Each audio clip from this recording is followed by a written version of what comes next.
Delhi police से राहुल गांधी को चुप कराना चाहते हैं पीएम मोदी। राहुल गांधी से रेप पीड़िता का दुख कहना गुनाह कैसे?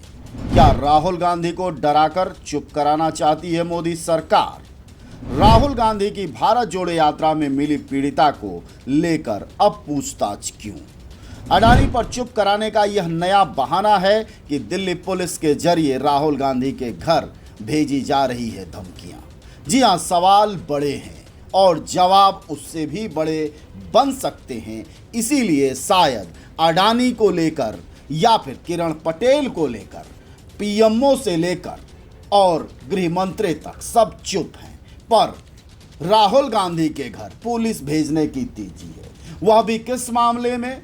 जब राहुल गांधी भारत जोड़ो यात्रा कर रहे थे और भारत जोड़ो यात्रा के आखिरी चरण में जब वह जम्मू और कश्मीर पहुंचे तो वहां एक महिला मिली राहुल गांधी से और जिसने अपने रेप पीड़ित होने की दुख को कहा, कष्ट को कहा और बताया कि उसकी जिंदगी कितनी जहन्नुम बन गई है।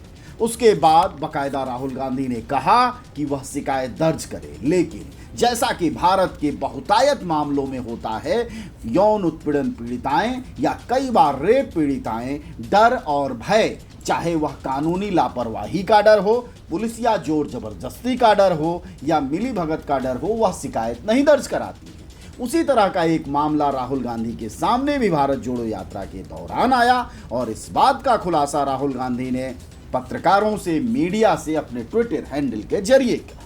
और उसी मामले में अब 45 दिन बाद दिल्ली पुलिस राहुल गांधी के घर पूछताछ करने पहुंची है।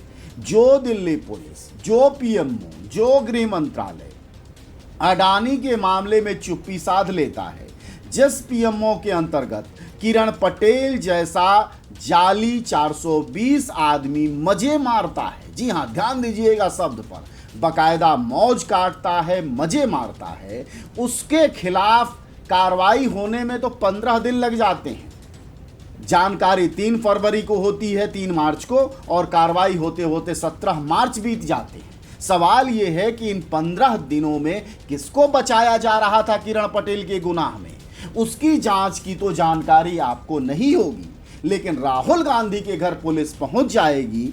चूंकि एक पीड़िता ने बयान दिया है और राहुल गांधी से कहा है, इसकी पूछताछ के लिए पुलिस पहुंच जाती है। आप सब जानते हैं कि जनज्वार का खर्च आपके जनसहयोग की बदौलत चलता है। आप भी जनसहयोग में शामिल हों और आज़ाद और स्वतंत्र पत्रकारिता को बनाए रखने के हमारे इस महाअभियान में शामिल हों। हमें इंतजार रहेगा आपके सहयोग का, क्योंकि आपका सहयोग ही हमारी मजबूती का सबसे ताकतवर रास्ता है। धन्यवाद साथी। इससे ज्यादा हास्यास्पद क्या हो सकता है? और हास्यास्पद तो इस देश में बहुत कुछ है। कल जब प्रधानमंत्री ने कहा कि कई लोग ऐसे हैं इस देश में जो लोकतंत्र की मजबूती को पसंद नहीं करना चाहते, तो इससे बड़ा हास्यास्पद बयान कुछ हो ही नहीं सकता।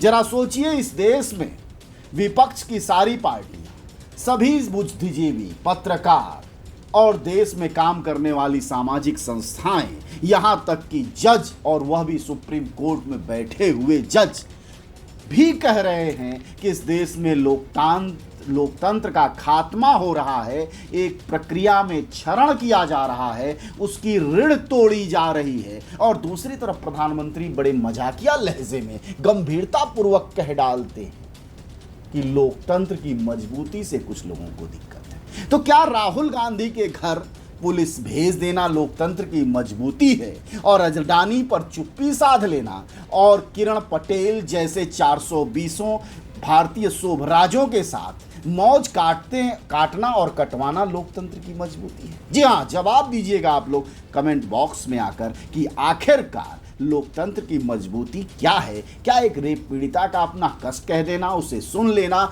उसे प्रेस कॉन्फ्रेंस में कह देना गुनाह बन गया, जिसके बाद बकायदा पुलिस राहुल गांधी के घर जवाब लेने पहुंच गई है? लेकिन असल मकसद यह देश जानता है कि राहुल गांधी को बार बार घेरने की कोशिश सिर्फ और सिर्फ अडानी की वजह से है, क्योंकि नया नाम भारत में मोडानी हो गया है, जिसको लेकर भाजपा को 2024 के आने वाले लोकसभा चुनाव में संकट के बादल घिरते हुए दिखाई दे रहे हैं।